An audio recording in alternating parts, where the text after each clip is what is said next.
साथियों, आप सबको नववर्ष की हार्दिक शुभकामनाएं। आज हम राजस्थान धरा की कविता द्वारा विशेषता और राजस्थान के नामकरण के बारे में अध्ययन करेंगे। जबरदस्त तरीके से वीडियो को स्किप नहीं करना है, मेरा आपसे निवेदन है, पूरा देखना है।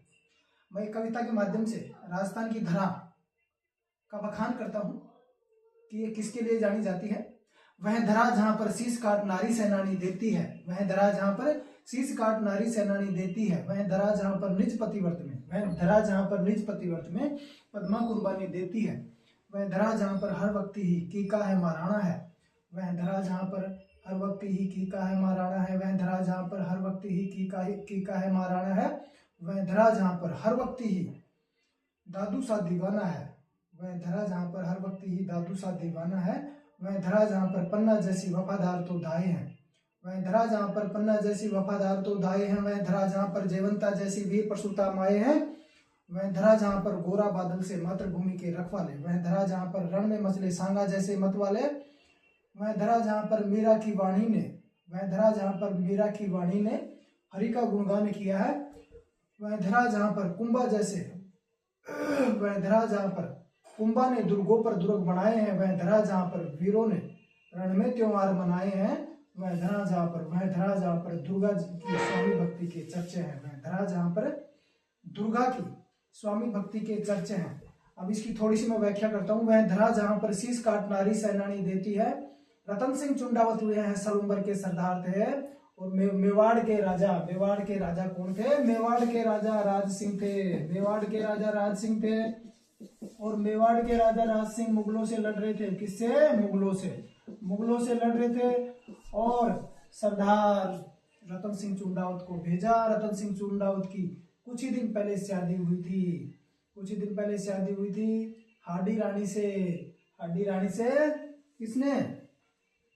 रतन सिंह चुंडावत ने सेनानी मांगी थी। क्या मांगी थी? सेनानी मांगी थी, और सेनानी के बदले चुंडावत मांगे सेनानी, और शीश काट दे दियो छत्राणी। तो ऐसी हाडी रानी थी। और आगे है, वह धरा जहां पर निज पतिव्रत में पद्मा कुर्बानी देती है। वह धरा जहां पर निज पतिव्रत में पद्मा कुर्बानी देती है। पद्मावती जो 1303 में अलाउद्दीन खिलजी का निजी सहायक था मलिक काफूर। ये इसका सहायक था, निजी सहायक। मलिक काफूर चित्तौड़गढ़ आता है, और चित्तौड़गढ़ में पद्मिनी को देख लेता है। पद्मिनी को देखने के बाद में ये दिल्ली जाता है। दिल्ली जाने के बाद में ये अलाउद्दीन खिलजी को कहता है, अलाउद्दीन खिलजी तेरे क्या रानी है? अरे रानी तो पद्मावती है। अरे रानी तो पद्मावती, और गढ़ तो चित्तौड़गढ़, रानी तो पद्मावती। अलाउद्दीन खिलजी के 1600 रानियां थी। यार अच्छा, एक भी नहीं है। पद्मिनी जैसी तो एक भी नहीं है, क्योंकि पद्मिनी के कंठ से पानी जाता हुआ दिखाई देता है। मलिक मोहम्मद जायसी लिखते हैं, जबरदस्त तरीके से लिखते हैं कि रानी तो पद्मावती है। ये एक गलत नीति से आ जाता है चित्तौड़ आता है, और चित्तौड़ आकर कहता है रतन सिंह को कि तेरी पद्मिनी को दिखा दे। अलाउद्दीन खिलजी कहता है रतन सिंह को कि तेरी पद्मिनी को दिखा दे, और पद्मिनी को एक दर्पण की सहायता से दिखाया जाता है। 1303 में उसे पाने के लिए युद्ध होता है, और पद्मावती रानी जोहर कर लेती है, अपना शरीर अग्निदेव को समर्पित कर देती है, अपनी जीवन लीला समाप्त कर देती है। तो ऐसी पद्मावती थी। वह धरा जहां पर हर बालक की कीका है महाराणा है। वह धरा जहां पर हर बालक की कीका है महाराणा है। कीका महाराणा प्रताप का नाम था, बचपन का नाम था। भीलों ने नाम दिया था, जिसका शाब्दिक अर्थ है बेटा, क्योंकि भीलों ने महाराणा प्रताप का जो साथ दिया वो काबिले तारीफ है। वह धरा जहां पर हर वक्त ही दादू सा दीवाना है। दादू दयाल जी जो निर्गुण भक्ति के संत थे, राजस्थान में इन्होंने तपस्या की, और नारायणा जयपुर में इन्होंने अपने अंतिम दिन बिताए थे जीवन के। वह धरा जहां पर पन्ना जैसी वफादार तो दाएं हैं। पन्ना धाई, पन्ना जी गुजरी, पन्ना जी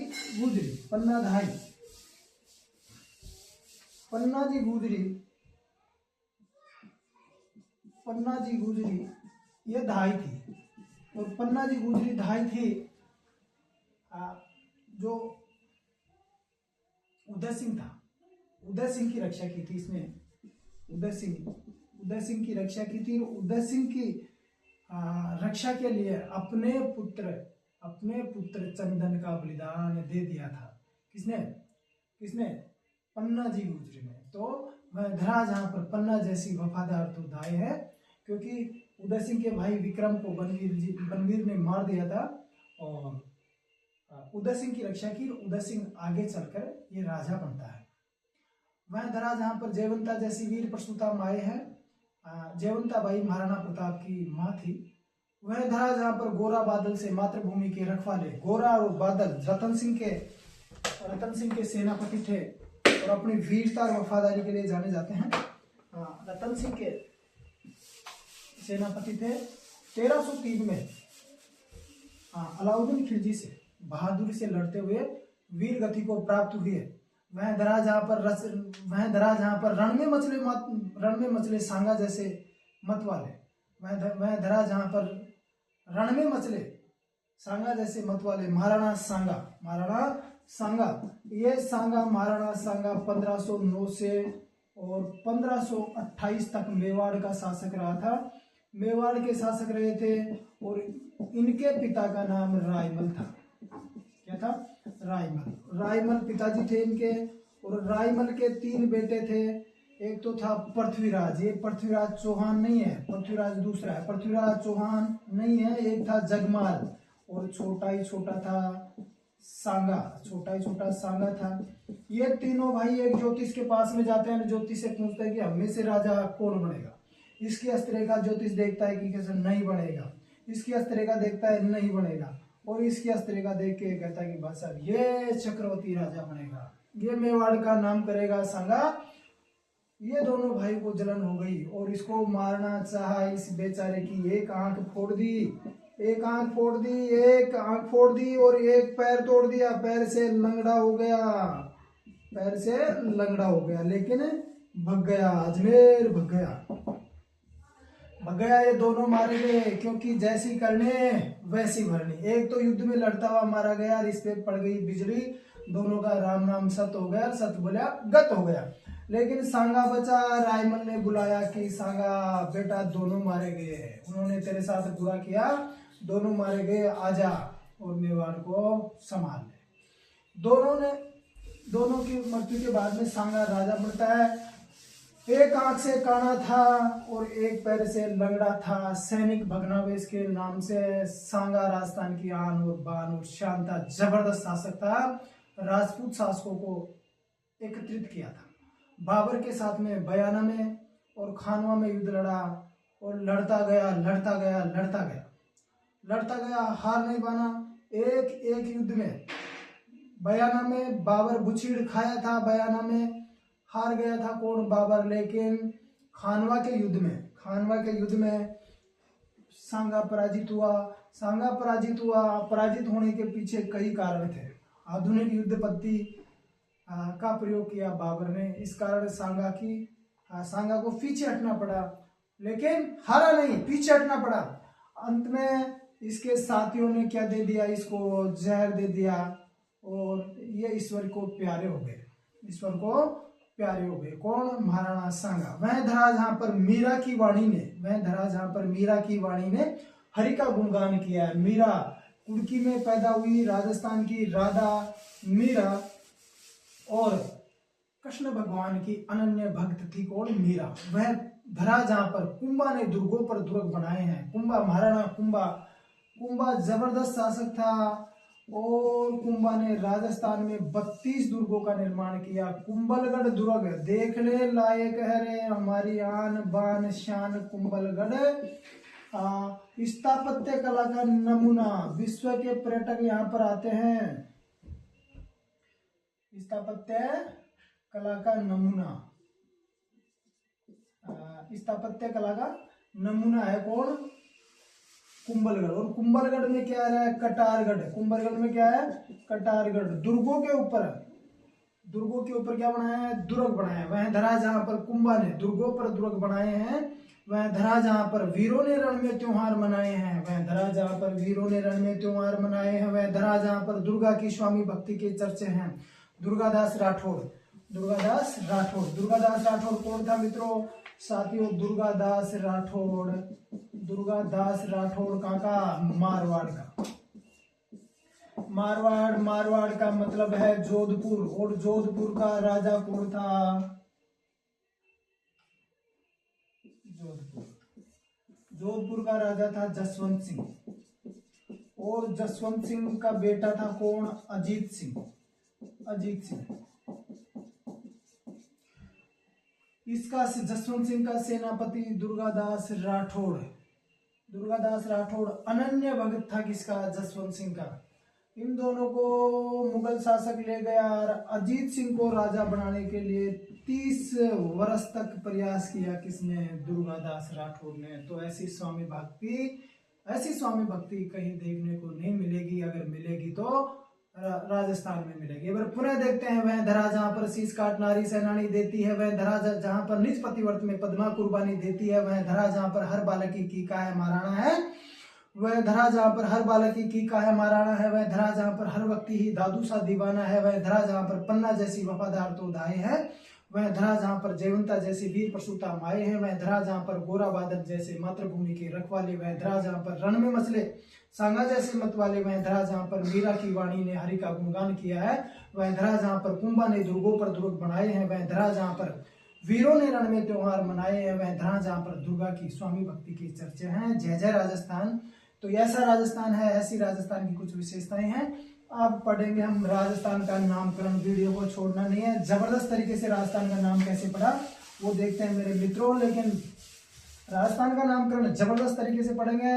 राजस्थान का नामकरण कैसे पड़ा है? राजस्थान का नामकरण है। लेकिन मेरा आपसे निवेदन है, चैनल को सब्सक्राइब करें। राजस्थान का नामकरण साथियों, चैनल को सब्सक्राइब करने की कृपा करें। राजस्थान का नामकरण पढ़ने जा रहे हैं, राजस्थान का इतिहास पढ़ने जा रहे हैं। जबरदस्त तरीके से ट्रिकों की सहायता से पढ़ेंगे, पूरी हिस्ट्री पढ़ेंगे। राजस्थान का नामकरण कैसे पड़ा? देखो राजस्थान का सबसे पहले नामकरण कैसे पड़ा, अगर हम देखते हैं, सबसे पहले देखते हैं कि सबसे विश्व के प्राचीनतम ग्रंथ कौन से हैं? वेद। और वेद है 4। पहला कौन सा है? ऋग्वेद। पहला ऋग्वेद है, दूसरा यजुर्वेद है, और तीसरा है सामवेद, और चौथा है अथर्ववेद।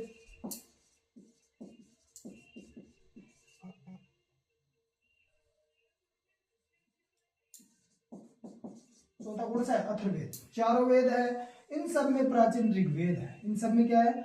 ऋग्वेद है। इन सब में प्राचीन ऋग्वेद है।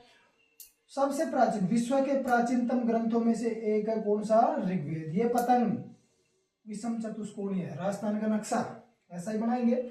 अब ये ऋग्वेद है, और ऋग्वेद में एक नदी मिलती है जिसका नाम है सरस्वती, वर्तमान में घग्गर। सरस्वती, कौन सी? सरस्वती। वैदिककालीन नदी है सरस्वती, सबसे पवित्र नदी है। ये नदी निकलती है, इस नदी के आसपास के क्षेत्र को, ये राजस्थान में बहती थी, और इसके आसपास के क्षेत्र को वेदों में क्या कहा गया है? ब्रह्मावर्त। ब्रह्मावर्त। तो पहला नाम राजस्थान का क्या मिलता है? ब्रह्मावर्त। पहला नाम क्या मिलता है? ब्रह्मावर्त। राजस्थान का वेदों में नाम क्या है? ब्रह्मावर्त। राजस्थान में वेदों का नाम क्या है? ब्रह्मावर्त। दूसरा साथियों रामायण में मिलता है। दूसरा रामायण के रचयिता कौन थे? वाल्मीकि जी। वाल्मीकि जी थे। वाल्मीकि का प्राचीन नाम, वास्तविक नाम था रत्नाकर डाकू। रत्नाकर डाकू थे कौन? वाल्मीकि जी। लेकिन इसको अभिज्ञान हुआ साधुओं के माध्यम से, बाद में बताएंगे इस बात को। लेकिन वाल्मीकि जी, रामायण में 7 कांड है, और 24,000 श्लोक होने के कारण चतुर्विष्टि शास्त्री संहिता कहते हैं। इन 7 कांडों को 645 सर्गों में बांटा गया है, अर्थात अध्यायों में बांटा गया है। राम के चरित्र से संबंधित है, जबरदस्त ग्रंथ है। और हिंदू संस्कृति, हिंदू धर्म की आन बान शान है कौन? रामायण। अब इस रामायण में हम देखते हैं, रामायण के रचयिता कौन है? वाल्मीकि जी। इस रामायण में वाल्मीकि जी ने राजस्थान को 3 भागों में बांटा। राजस्थान को कितने भागों में बांटा? 3 भागों में। एक तो मरु, दूसरा मेरु, और तीसरा माल, मतलब मरु का मतलब मरुस्थल, और मेरु का मतलब पर्वत, और माल का मतलब पठार। 3 भागों में बांटा किसको? राजस्थान को। किसने? वाल्मीकि जी ने। अधिकतर क्षेत्र पर मरुस्थल होने के कारण राजस्थान को क्या कहा?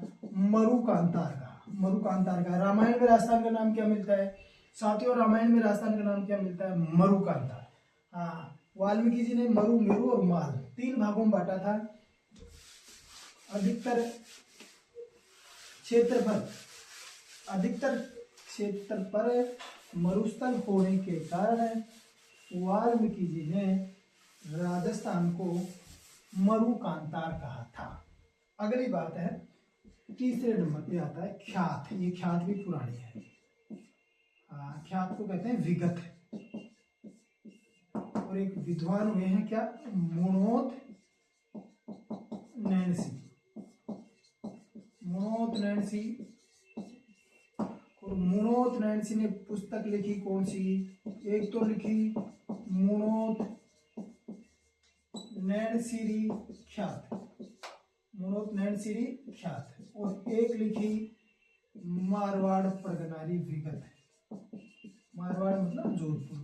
मारवाड़ परगनारी विगत 2 पुस्तक लिखी। इस मुणोत नैणसी को मुंशी देवी प्रसाद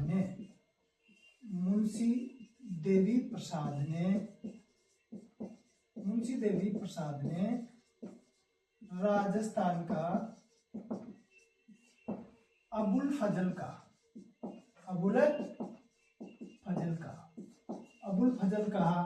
और अबुल फजल ने एक पुस्तक लिखी जिसका नाम क्या है? आईने अकबरी। और इसी का दूसरा जिल्द अकबरनामा कहलाता है। यानी 2 पुस्तकों में इसका भी नाम आ जाता है और इसका भी नाम आ जाता है। अकबरनामा अलग पुस्तक नहीं है, इसका दूसरा जिल्द है आईने अकबरी का। आईने अकबरी जनगणना की जानकारी देता है। अब मारवाड़ परगनारी विगत में मुणोत नैणसी ख्यात मारवाड़ परगनारी विगत, इसमें राजस्थान शब्द का नाम मिलता है। लेकिन राजस्थान शब्द का नाम मिलता है। और ये जो ग्रंथ है ये भी जनगणना की जानकारी देता है। बस अब साथियों, जनगणना की जानकारी, लेकिन जो राजस्थान का वर्तमान जो क्षेत्रफल है, केवल इसी के लिए राजस्थान शब्द का प्रयोग नहीं हुआ है, लेकिन राजस्थान शब्द का प्रयोग हुआ है। किसने किया है? मुणोत नैणसी को मुंशी देवी प्रसाद ने राजस्थान का क्या कहा? अबुल फजल कहा। आगे देखते हैं चौथे नंबर पे।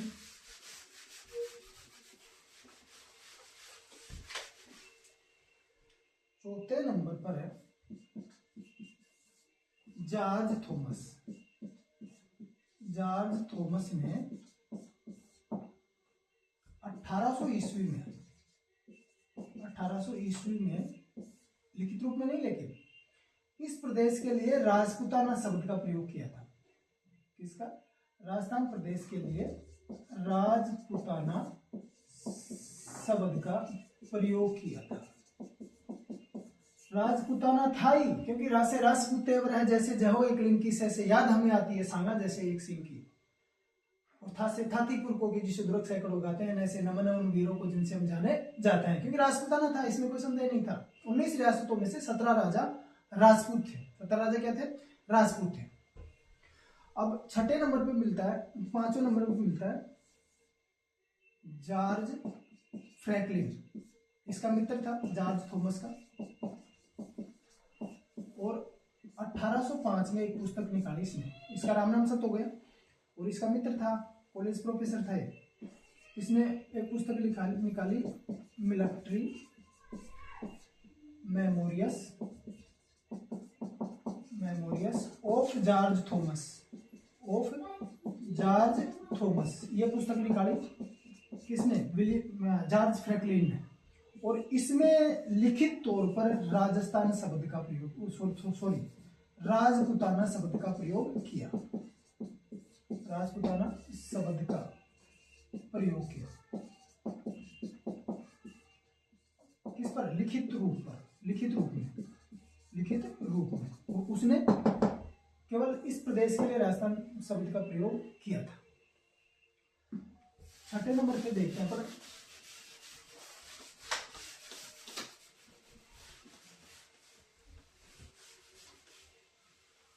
छठे नंबर पर आता है कौन? Colonel James Tod. Colonel James Tod ये राजस्थान के इतिहास के जनक थे। राजस्थान इतिहास के जनक यानी पिता। और भारत के इतिहास के जनक, भारत के इतिहास के जनक कौन है? इतिहास के जनक वेद व्यास जी हैं। वेद व्यास जी जिसने कौन सी पुस्तक लिखी? महाभारत लिखी। और महाभारत में 1,00,000 श्लोक हैं, इसी कारण इसको क्या कहते हैं? सतशास्त्री संहिता।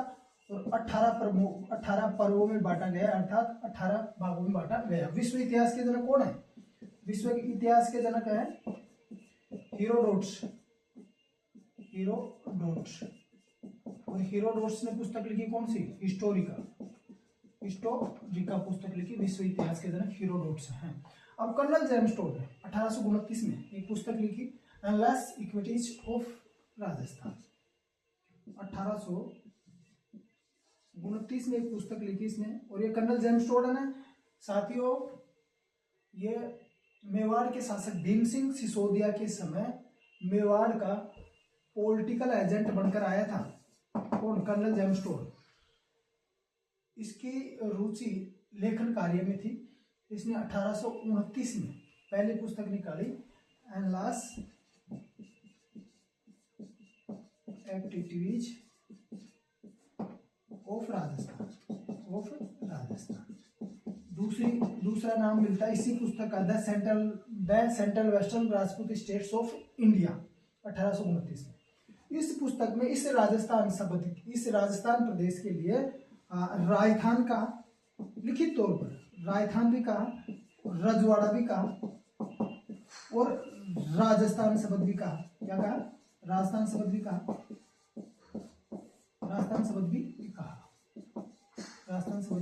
इस प्रदेश के लिए, वर्तमान प्रदेश जो राजस्थान है, राजस्थान प्रदेश है, उस प्रदेश के लिए इस पुस्तक में 1829 में ये शब्द राजस्थान, रजवाड़ा और राजस्थान शब्द के नाम से संबोधित किया इस राजस्थान प्रदेश को।